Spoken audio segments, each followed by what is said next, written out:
আমাৰ ইছলামে পাৰ্মিশ্যন দিছে যদি কাৰোবাৰ সক্ষম আছে এজনী বিয়া পতাৰ পিছত যদি কাৰোবাৰ ইমানখিনি তেওঁলোকৰ প্ৰয়োজন আছে তেনেহ'লে চাৰিজনীকে বিয়া পাতিব পাৰিব। ভাৰতৰ সংবিধান সম্পূৰ্ণৰূপে আমি মানো, কিন্তু যিবোৰ সংবিধান মুছলমানৰ ওপৰত জাপি দিয়া হয় এই সংবিধান কিন্তু আমাক কোনোবাই জোৰ জবস্তি দিলে আমি মানিব নোৱাৰোঁ। কাৰণ আমি মুছলমান ধৰ্মৰ মানুহ, আমি ইছলাম ধৰ্মৰ মানুহ, আমি ইছলামিক ল মানাটো এইটো আমাৰ কাৰণে বাধ্যতামূলক। কোনোবাই যেতিয়া নেকি তালাক হৈ যায় ইছলামিক ল হিচাপে তালাক হৈ যোৱাৰ পিছত তাত থাকিলে আমাৰ পাপ হ'ব। ইছলামিক আদৰ্শ হিচাপে আমাক যিখিনি আইন ইছলামে দিছে এইটো আমি মানিব লাগিব 100%। ইয়াত কোনোবাই যদি আহি পেলাই কয় যে UCC বলবৎ কৰি পেলাই আমাৰ অধিকাৰ খৰ্ব কৰিব, এইটো কোনোবাই কেনেকৈ কি ধৰণে কৈ থাকে এইটো আমাৰ ক'বলগীয়া নাই।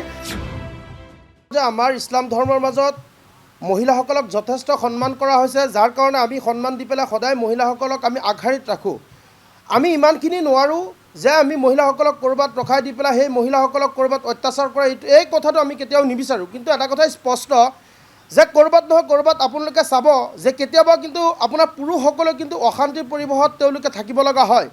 গতিকে ইছলামিক ল হিচাপে যেতিয়া নেকি আমাক ইছলামিক আদৰ্শ হিচাপে আমাক যিখিনি আইন ইছলামে দিছে এইটো আমি মানিব লাগিব 100%। ইয়াত কোনোবাই যদি আহি পেলাই কয় যে UCC বলবৎ কৰি পেলাই আমাৰ অধিকাৰ খৰ্ব কৰিব, এইটো কোনোবাই কেনেকৈ কি ধৰণে কৈ থাকে এইটো আমাৰ ক'বলগীয়া নাই।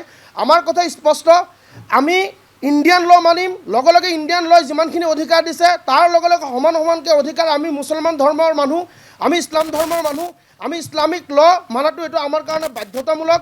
কাৰণ কথা হ'ল যে ইছলামৰ মাজত আপোনাৰ যে তালাক প্ৰথাটো, এই তালাক প্ৰথাটো আমাক দিছে এই কাৰণেই, মই আপোনাক প্ৰথমতে মই কৈ গৈছোঁ আৰু মই এতিয়াও আপোনাক স্পষ্ট ভাষাত কৈ আছোঁ, এইটো যিটো নেকি এই তালাক প্ৰথা দিছে এইটো কিন্তু শেষত যেতিয়া নেকি মানুহ কোনো ধৰণৰ ইয়াত আৰু থাকিব লগাৰ কোনো কাৰণেই নাই আৰু এই অত্যাচাৰৰ বলি হৈ পেলাই মানুহে যেতিয়া দুটা আপোনাৰ পত্নী পতিৰ মাজত কোনো ধৰণৰ মিল নাথাকে তেতিয়াহে এইটো হয়।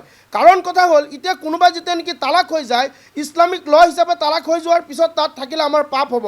গতিকে এই পাপৰ ভাগিটো যিসকলে আপোনাৰ ষ্টুডিঅ'ত বহি ক'ব বা আপোনাৰ আইন হিচাপে গৈ পেলাই কোনোবাই যদি কৈ আইনত বলবৎ কৰি পেলাই দিয়ে, এই পাপটো ইছলামে কেতিয়াও ল'ব নোৱাৰে। গতিকে আমি কৈছোঁ আমি ভাৰতৰ সংবিধান সম্পূৰ্ণৰূপে আমি মানো, কিন্তু যিবোৰ সংবিধান মুছলমানৰ ওপৰত জাপি দিয়া হয় এই সংবিধান কিন্তু আমাক কোনোবাই জোৰ জবস্তি দিলে আমি মানিব নোৱাৰোঁ। আমাৰ ইছলামৰ মাজত পত্নীয়ে তালাক দিয়া নাইকিয়া।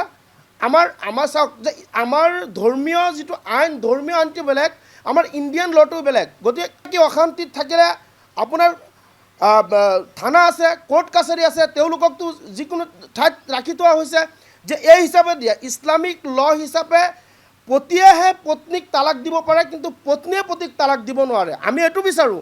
মই আজি এই কথাত মই আপোনালোকক স্পষ্ট কৰি দি আছোঁ যে কোনো এজন পুৰুষক আমি এইটো আদৰ্শ তেওঁলোকক শিকাই নিদিওঁ যে আপোনালোকে গৈ পেলাই মাৰপিট কৰক, এজনীৰ লগত থাকি পেলাই দুজনীৰ লগত ৰিলেশ্যনশ্বিপ কৰক, এজনীক বেয়া পাতিছে আৰু তিনিজনীৰ লগত থাকক, এইটো কিন্তু ইছলামে কেতিয়াও গ্ৰহণ নকৰে।